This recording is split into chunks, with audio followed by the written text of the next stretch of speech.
This is Tony Browne. He's a permaculture farmer that I've just met, so I thought I'd have a bit of a yarn with him and see why he's here and what you're up to within your life, really. So, I guess the reason I'm here, Tamsin, is really I wanted to understand more, like at a big picture, what's happening with our landscapes and what's happening to everything that we grow, and just in general the degradation that's going on. Everything's getting drier, and we're really not growing the food that we should be growing anymore.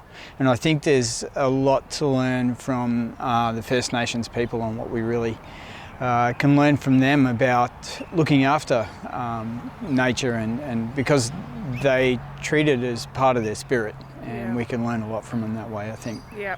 So I first met you in the first yarning circles because it's very special at the moment. Iris is bringing us Rainbow people and First Nations people together to have a yarn to discuss basically the future of Australia.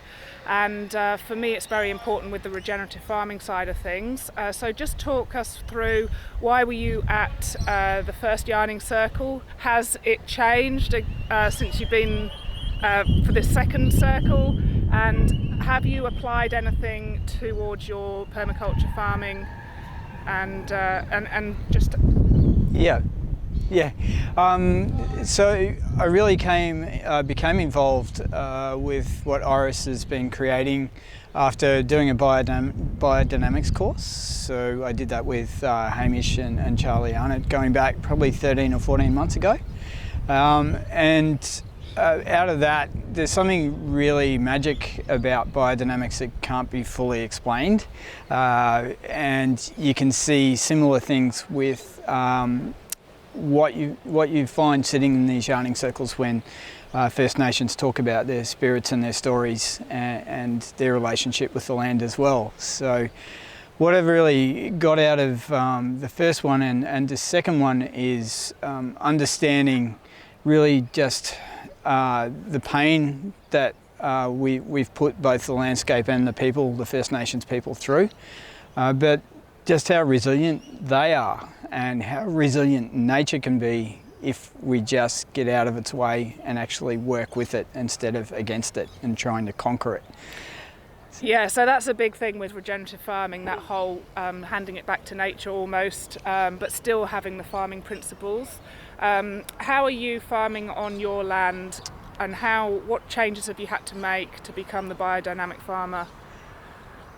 Well, I think really what I've had to do, and I'm transitioning at the moment from a background of IT and project management, so I'm about to turn 53. This is probably my last chapter in my work life, and it's probably pretty damn stupid, I think, to go and stand out in the blazing sun now. At the age of 53, I should be kicking back, but this is really important to me because I can see the links to climate change and redressing what we're doing to the natural world. And so I really want to do this for future generations. And the job I do at the moment is working within the health industry. And the health industry is really reactive around how it's dealing with people's health in a lot of ways. It's all about the medicine and treating the illness, and rather than working on the prevention of it. So there's a huge leap for me to get onto that front foot and actually grow clean, healthy food that also puts carbon back into the soil and looks after biodiversity for us as well. So it's really exciting for me to jump into this. Making those sort of career leaps is frightening, but I think it's going to be really rewarding. And I'm finding just from doing my own place and working biodynamic principles into a couple of friends' farms as well, is that we're seeing that change happen, and you can see it when you stop and observe what's really going on in your land, which once again happens with the First Nations, the whole thing of taking the time and looking at it. We can see the change to the soil, we can see the change in the plants, and you can taste it too.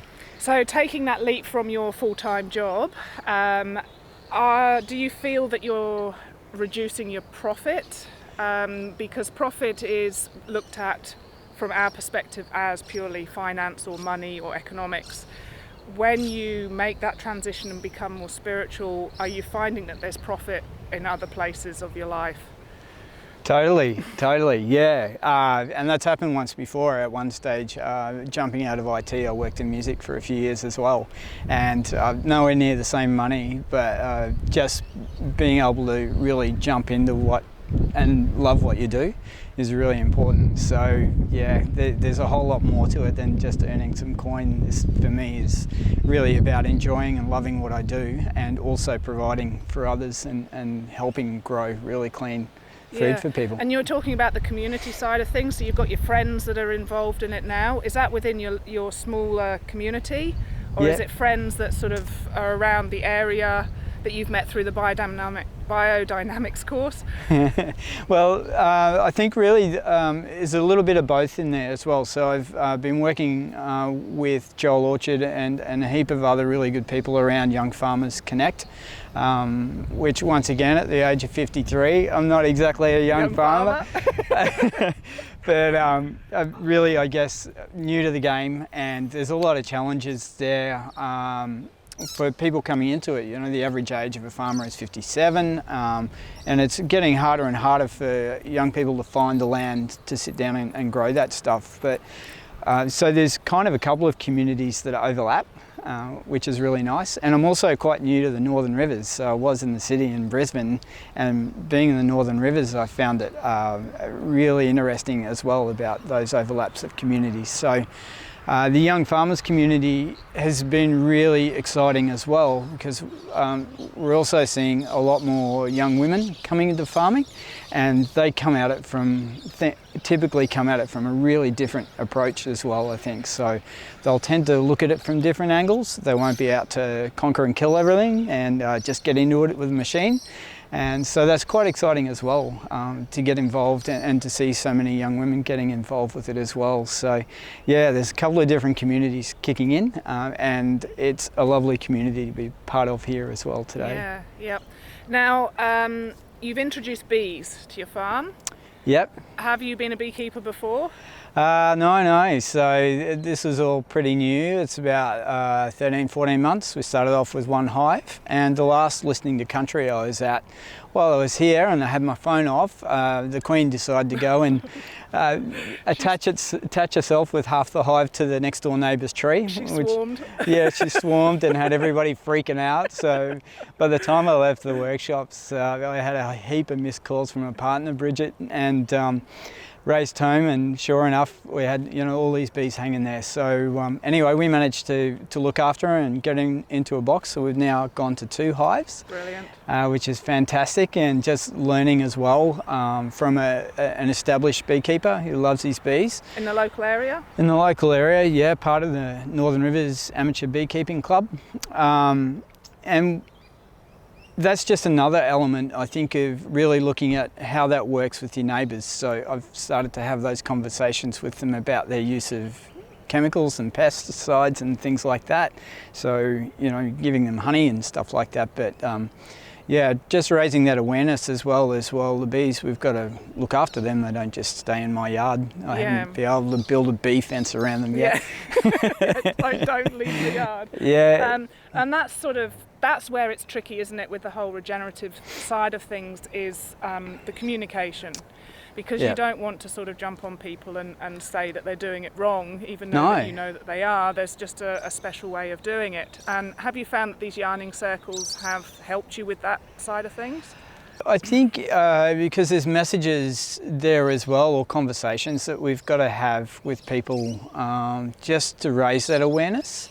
So that's going to be one of the great challenges for us, but I'm really excited by it as well. I think yesterday we saw with all the climate strike is that people are now, just from the shock of what's starting to happen to our land, they're starting to wake up. And I can see great links between the way people are taking to the streets over that and going, enough is enough, we need to find a new way. what's happening here today around water yarning, and those same principles about really looking after Mother Nature and being part of it, and sitting in with it. And also Regen Ag is exactly the same. Yeah. It really is. It's about just taking time, taking care, and then just really enjoying that whole thing of sharing in community with your food. And the more you know where your food comes from as well, I find that people really respond to that. They want to be able to connect and know the story behind what they're eating. Yeah, lovely. Well, lovely to meet you. Thank you very you. much, Tony. And well, I think they're probably starting another circle, so we should head off. Better get in and yarn.